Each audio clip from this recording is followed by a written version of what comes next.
Today on The Joy of Editing, we're going to take a first look at Adobe Firefly Image 2 Beta. You don't want to miss this one. Stay tuned. Hello everyone and welcome to The Joy of Editing with Dave Kelly. I've had a lot of requests to show the new Adobe Firefly Image 2 Beta, so I'm going to do that today. It's pretty incredible. I'll also give you some tips along the way. By the way, the images in the thumbnail for this video, as well as the intro to this video, were created using Adobe Firefly Image 2 Beta. Well, let's go ahead and dive right in. What you're seeing right now is the Adobe Firefly website. So we could come here. We're going to be working with text to image. So I'll go ahead and click right here. You can click on generator, just click on the thumbnail. And this brings us into text to image. And what you notice first is a bunch of examples from the gallery. So you could get a look through here and see what kind of things other people have been generating using Firefly. So we can see there's a lot of really cool stuff in here. But what I really want to point out that is super nice in this new Firefly Image 2 Beta is the fact that it does photos much more realistically, especially people, as you could tell from the opening image on this video and in the thumbnail. Let me start out by giving you a tip right up front. This is important. As you can see right down here, we can type in a prompt. I don't recommend that you start with a prompt, and there's a reason for that. Because if you just start typing in right here, you're going to get a 1-to-1 aspect ratio square image. And what if you don't want that? Well, you've just wasted a credit. So let me show you. If you wanted a different size to start out with, say like a 16:9, you don't want to type a prompt in here. What you want to do is click on any one of these example images. It doesn't matter, so I'll just click on this one. And then you could come in here, see right here aspect ratio, it says square, and that's default. But you can click this drop down, and let's say we want 16:9, so we'll click on 16:9. We're not going to click generate because what we want to do is we want to clear the style, and we can just go ahead and delete the prompt that's in there. And also you'll notice we have a reference image. I'll talk about reference images in a little bit, but let me X that so we do not have a reference image. And we're going to start from scratch. Now I want you to note up here under model version, right now it says Firefly Image 2 Beta New. If you click this, you can go between Firefly Image 1, the original Firefly, by clicking here, and then you just confirm, or you can click on Firefly Image 2 Beta. You can use both. You can use either or, but this is where you change it under model version. I'm just going to click cancel because I am on Firefly Image 2 Beta. And that means you have two different models to work from. Now, the images that you generate in Image 1, let's say, for instance, a square image, they would be a resolution of 1024 by 1024 pixels. But in Image 2 Beta, they're going to be 2048 by 2048. So the size is doubled. I paused the video and went ahead and typed in a prompt. People looking into the camera and smiling mountains in the background. And I want to start off by showing you how good of a job Image 2 Beta does with people in photographs. It's really impressive. It's really amazing in my opinion. But you'll notice something else. You see right here where it says suggestions. This is a toggle. Mine's toggled on. Whenever you start typing, Firefly is going to help you out and give you some different ideas as you're typing along here. So in other words, I could use this one: concept of freedom, natural environment, lifestyle, travel, black and white. So it will give you suggestions. And I recommend that you start out by turning that on, and that way it'll help you. Like if you can't quite come up with the rest of a prompt, you might start out with a prompt, but you might think, I want to add more to this, but Firefly will give you suggestions, which is really nice. Now, before I click on generate, notice under content typed, it's set for auto. You can toggle this off if you want to. In my case, I know I want this to be a photo, so I'm just going to click on photo. When I do, the auto toggles off. Now, for photographs, you have some other things you can do here. See under photo settings, right now it's set for auto. This is a drop down. If you click this, this is really, really nice. You could set up the aperture, in other words, for the lens. Do you want a shallow depth of field, or you want a lot of the background in focus? Right now it's set at f16, but you can change this to, like, if I wanted to have more of an out of focus background, I could maybe go down to say like f4, f2.8, whatever. You can set up your shutter speed here. Do you want motion blur in your image or not? Right now it's at 1/250th of a second, so there wouldn't be any motion blur. But we can change that if we move this to the right. You can see here, we can go down to like 1 second. So pretty cool stuff here. So you can experiment with all this, but I'm just going to leave this one at 1/250th of a second. Now your field of view, this would be like your lens. Do you want a wide angle lens? You would move this to the left, like a 28 millimeter, or do you want more of a normal view, like a 50 millimeter? And when you hover over the circle here on the slider, it tells you about the field of view, so that's pretty nice. Or do you want to go with more of a zoom lens, like 100 millimeter up to a 300 millimeter? I'm just going to use 50 millimeter. Don't worry, I'll generate this image in a second, but I wanted to show you one other thing. Under advanced settings, this is a drop down, so click right here. You can exclude things from getting in your image, and you can choose up to 100 different words here. Like for instance, maybe you might say, I don't want any clouds or whatever. I don't want any buildings in the image, and you could go ahead and exclude those from your image. So that's kind of cool too. I'm just going to shut this for now because we're going to go ahead and generate. Let's see what we can get. I'm going to go ahead and click generate. I'm going to go ahead and click pause, but this takes about 10 seconds to generate. And here we are. What do you think? A pretty good result. I think all these folks look really natural. I mean, they look like photographs in my opinion. Let me know what you think in the comment section below. Oh, and by the way, this is something new. Let me scroll up to the top here. You notice here under visual intensity, by default, visual intensity will be set right here in the middle, which I'm going to go ahead and drag this back. I forgot I did pull that up. But let's go ahead and generate this again. And you'll notice now the effect is a little bit more toned down. If I hover over this information circle, it says, adjust the overall intensity of your photo's existing visual characteristics, okay? So you have visual intensity, and you could drag this back and it'll be less intense. And as far as style, if I hover over this information circle, adjust the strength of style matching and effects with a single control. I'll show you that in a little bit.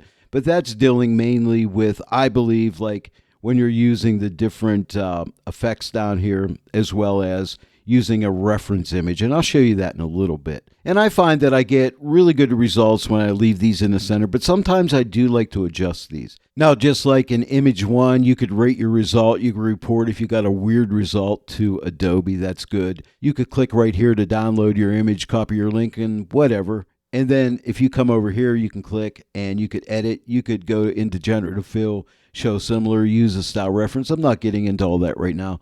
But what I do want to show you is this one right here. And see the little heart right here? This is a cool one. If you click on this, you'll notice it says save to favorites, and then you can view your favorites by clicking this button. And this is super handy, but everything you see in here are things that I favorited. Now these get saved in your web browser, okay, not up at Adobe's website, not in the Firefly website. They're saved in your browser. So if you ever clear out the history in your browser, you'll lose all these, okay? So that's important. So as long as you don't clear out your history, you're good to go. But here's where this comes in handy. Maybe you like something you've generated, but you're not quite ready to use it yet, and you don't have to download it yet either. But you could click right here, view samples, or just click right on the thumbnail itself. And then you could come and download any one of these images if you come up here, right? Or you could refresh it and regenerate it again. Check this prompt out. Product shot of a plate of spaghetti, artesian, rustic, food photography, delicious close-up shots on the table with products. And I used some suggestions here to get this prompt. I started out with a product shot of a plate of spaghetti, artesian, rustic, food photography, and I believe the rest came from suggestions. But look how cool that is. Then if I click on this image, we could see it up close. So there's the first image, and we could toggle through. You get 4 images, second, third, and fourth. So pretty cool stuff, right? But let's say instead of a photograph, we would like more of an artistic looking painterly image. Now, just like with image 1, the original Firefly, we have all these different effects. We could do layered paper, a painting, and then you have different things like techniques, like if you want to do a doodle drawing or a light painting, oil painting. Of course, we could do all that. And you can do all that with image 2 beta. But I want to show you something that's different here. You see here where it says reference image gallery. I'm going to click this, and we have all these different things in here, okay? And these are super awesome, and I love these, okay? These will emulate different styles of paintings like acrylic and oil. They're in categories like popular, acrylic and oil, watercolor, pencil, architectural sketch, 3D, digital illustration, graphic, neon, landscapes, dramatic lighting, photo studio, photo manipulation. Man, there's just tons of categories inside of here, which are amazing. Now, you can also use your own reference images. I'm not going to do that today, but I want to show you how cool these are. There's one in here that I really like, and that's this guy right here under acrylic and oil. I'm going to go ahead and click this, and you'll notice you see it over here under Style Reference. And you'll notice this is called the Reference Image Gallery with all kind of really cool stuff, and you got to play around and experiment with all these different types in here. But you can see there's the one I picked right there. So if I click this arrow to the left, it'll go back here.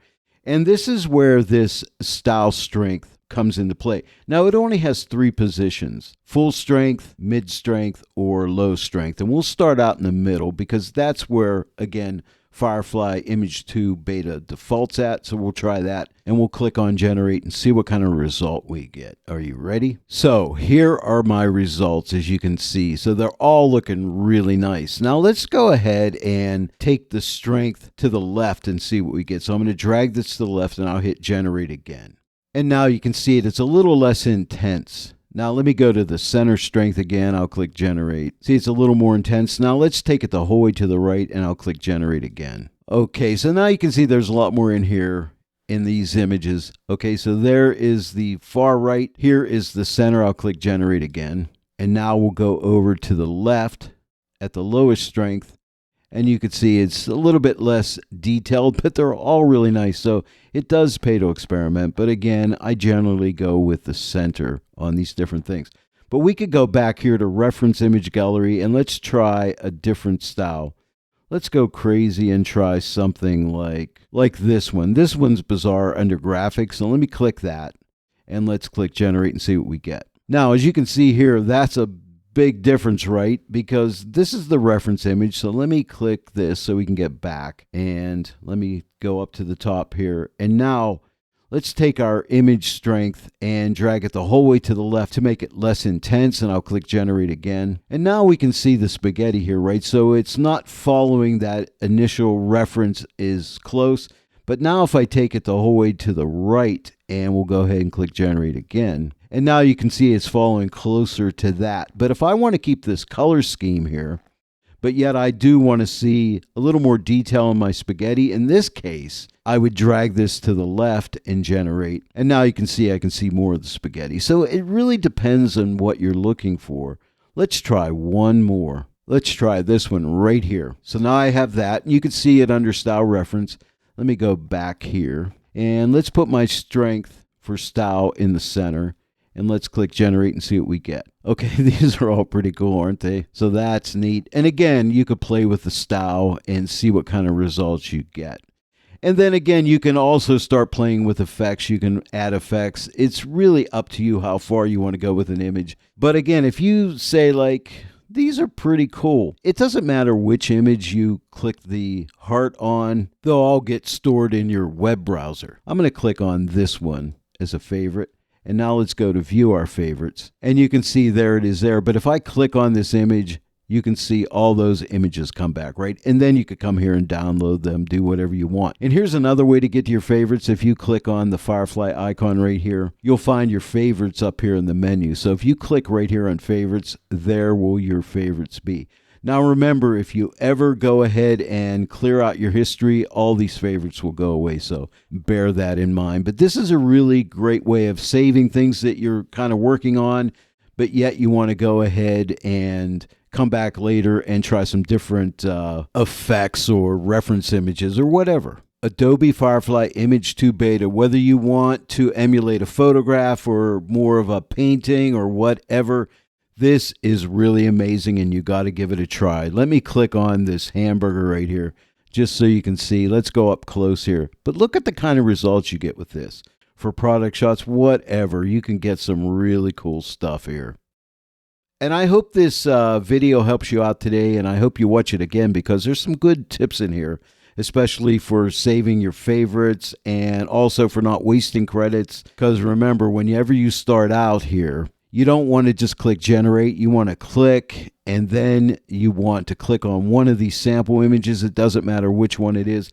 And then go ahead and pick your aspect ratio, and then you can go ahead and clear this out and start from scratch. You can clear the entire style out by clicking right here.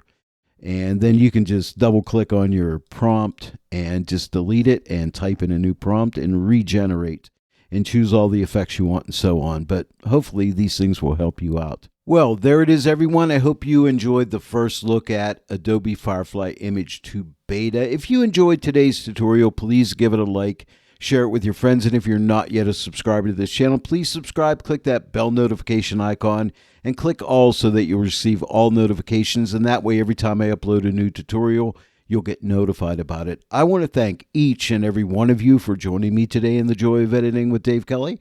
I'll see you all right here next time, but until then, happy editing!